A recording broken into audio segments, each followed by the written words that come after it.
Hey guys, welcome back to Crazy Tech Tricks. In this video, I will show you how to use Canva on Windows to create amazing designs, presentations, and social media posts. So let's get started. Go to search bar and search Microsoft Store. You have to search Microsoft Store. As you can see in the top, you can see Microsoft Store. Click on it, open it. Now on the home page, go to search bar here. Now type Canva.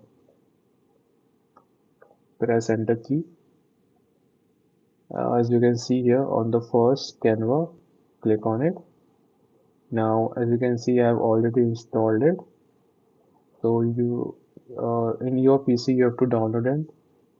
Now, go to desktop. As you can see, my Canva is installed. Click on it, and that's it. You have to register. If you are a new user, you have to register for the Canva, and for the premium one, you have to purchase it. So guys, this was how to use Canva on Windows.